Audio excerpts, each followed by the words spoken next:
Saudara, senang sekali saya Afla Nadia dapat menemani Anda kembali dalam Serambi Topik. Seperti biasa kita akan bahas mengenai isu-isu menarik dalam Serambi Indonesia. Dan untuk membahas isu apa saja yang menarik pada hari ini, sudah hadir bersama saya Bu Yarmen Dinamika, Redaktur Pelaksana Harian Serambi Indonesia. Kita sapa terlebih dahulu. Assalamualaikum Bu Yarmen. Waalaikumsalam. Ya Bu Yarmen, sejak kemarin hingga tadi malam tentunya banyak sekali informasi yang masuk ke meja redaksi. Lantas informasi apa yang cukup menarik untuk kita bahas hari ini sebagai headline atau di halaman pertama seperti itu? Ya, paling tidak ada 3 berita.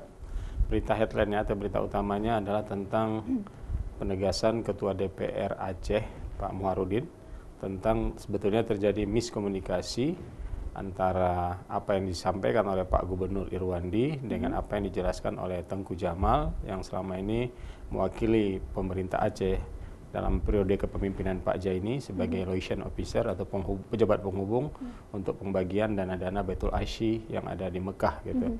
Menurut dia nggak ada yang salah gitu. Orang yang melapor ke Pak Gubernur mungkin karena nggak mengerti sehingga Pak Gubernur termakan isu bahwa seolah-olah ada kutipan liar. Sedangkan penjelasan dari Tengku Jamal itu menurut dia dia berpikiran agak progresif ke depan dan visioner. Dulu katanya abad-abad 15-16 orang Aceh itu ada orang Aceh yang membeli rumah-rumah di Mekah dan kemudian rumah itulah yang sekarang kompensasi dari harusnya kita menginap situ tapi kita tidak menginap diberikan dalam bentuk bantuan Baitul Asyi dari wakaf Habib Buga namanya Habib Buga itu untuk diterima oleh seluruh jemaah haji Aceh.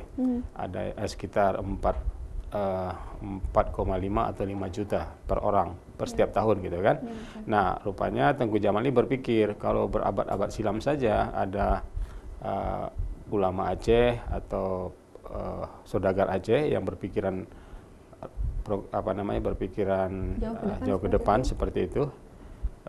Apa salahnya kalau kita juga mengumpul uang untuk kemudian di periode ini kita punya dana juga untuk hal yang seperti itu gitu. Supaya anak cucu kita entah 10 tahun entah 20 tahun kemudian bisa mendapatkan dana kompensasi seperti ini gitu. Jadi itu alasannya gitu.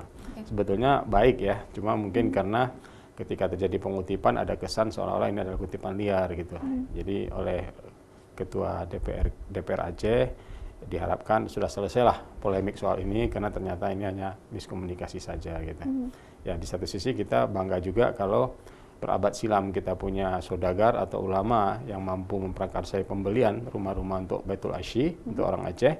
Apa salahnya juga dengan uang yang ada sekarang orang Aceh tanggung renteng namanya atau bahasa Aceh yang muripe untuk kemudian sama-sama suatu saat ketika uangnya terkumpul bisa membeli rumah tertentu atau gedung tertentu di Mekah atau di Madinah yang itu nanti bisa dipakai oleh generasi Aceh. Tapi kemudian maksud atau tujuan yang sangat baik ini sebenarnya tidak disampaikan terlebih dahulu mungkin atau tidak diketahui terlebih dahulu oleh Gubernur. Kemudian setelah mengetahui informasi ini apa tanggapan dari Gubernur sendiri, Bu? Ya, Gubernur tadi waktu kita telepon sedang berada di Pulau Rondo. Saya kemarin kita SMS dia masih belum bisa menjawab kecuali dia beritahu posisi dia sedang di Pulau Rondo. Untung aja sehari sebelumnya, maksud saya yang minggu kemarin, Kepala Humas dan Protokoler Pemerintah Aceh sudah memberitahu harapannya supaya ini jangan dipolemikkan lagi. Jadi ini isunya memang tadinya klimaks, sekarang sudah anti klimaks. Mudah-mudahan tidak lagi dipersoalkan kan. Ya kalau memang ternyata, apalagi kutipan itu ternyata hasil rekaman voice-nya kita dengar itu sukarela. Siapa yang mau menyumbang silakan menyumbang, siapa enggak ada paksaan gitu ya. Itu dia. Baik, berarti informasi ini tentunya juga menjadi konfirmasi untuk masyarakat Aceh yang selama ini mungkin bertanya-tanya kebenaran mengenai informasi ini. Dan secara lengkap bisa Anda baca dalam Harian Serambi Indonesia edisi hari ini. Dan juga Bu Yarmen, kemarin atau tadi malam seperti itu, Banda Aceh mungkin cukup dikagetkan dengan kabut asap yang menyelimuti hampir seluruh kota Banda Aceh.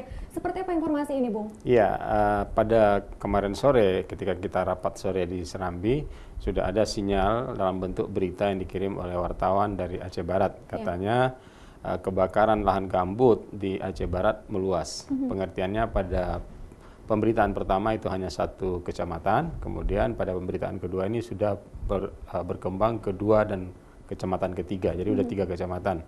Mungkin anak ingat kecamatannya apa saja. Oke. Terus kemudian yang namanya sudah semakin meluas, otomatis volume asapnya juga semakin banyak. Ditambah dengan terpaan angin yang mengarah ke wilayah Banda Aceh, sehingga dari Aceh Barat kabut asapnya melintasi Aceh Jaya, masuk wilayah Aceh Besar, dan pantas kalau menjelang maghrib tadi malam sudah tiba di Banda Aceh. Banyak orang yang kaget kok tiba-tiba kota Banda Aceh sudah selimuti kabut asap gitu. Ya, untung aja kita udah tahu jawabannya bahwa itu berasal dari wilayah Aceh Barat. Tapi kemudian masih cukup jelas ya dalam ingatan kita bulan lalu, pertengahan bulan lalu Aceh Barat memang cukup parah gitu, seperti itu kasus pembakaran lahan gambutnya. Lahan gambut, ya. Sedangkan saat ini kembali lagi terjadi apa? Dan itu di tempat yang sama lagi. Ya, itu di tempat yang sama. Kita konfirmasi kepada wartawan, dia bilang itu di tempat yang sama. Kalau tempo hari awalnya memang ada petani atau pekebun yang membuka lahan kebunnya atau ladangnya dengan cara membakar. Dia perkirakan dengan dia bakar dia bisa kontrol, tapi kan selalu saja ketika bakar itu entah dia pergi makan, entah dia pergi sholat, terus apinya merambat. Yang namanya rambatan di kawasan lahan gambut kan nggak kelihatan langsung, dia di bawah 5 meter, 4 meter, tiba-tiba dia udah seperti api dalam sekam. Pada saat tertentu dia terus membesar, ketika membesar udah nggak bisa terkendalikan lagi.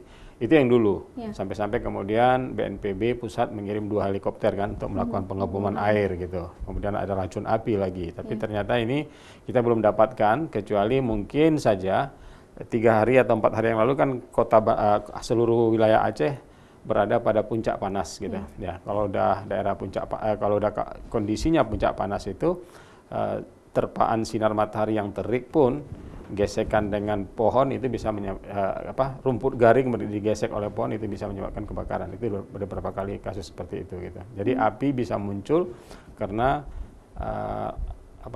rumput yang garing terus-terusan kena sinar panas. Itu bisa juga karena orang lewat lempar puntung rokok, ya kan? Ini belum terjawab, kecuali yang dulu itu sudah terjawab. Sampai-sampai kan kita tahu waktu itu ada yang ditahan berapa orang diperiksa karena mereka diduga aktif melakukan pembakaran. Bahkan ada anggota DPR kan ketika itu, 1 orang karena dia punya lahan dan lahan itu terbakar, sampai-sampai dia dipanggil untuk saksi. Menarik juga, gara-gara kasus ini kita jadi teringat kepada 16 orang yang diperiksa itu. Besok, hari ini kita akan follow up bagaimana mereka yang 16, apakah terus-terusan jadi saksi atau jangan-jangan udah ada tersangka baru gitu. Dan tentunya informasi terkait Danili cukup menarik untuk bisa terus kita ikuti dalam Harian Serambi Indonesia dan juga dalam Serambi Online dalam www.tribunnews.com. Ada informasi yang juga cukup menarik, Bung, satu lagi mungkin bisa kita bahas di sini. Tentang apa ya? Itu yang disingkil ya. Yang disingkil itu ada nelayan.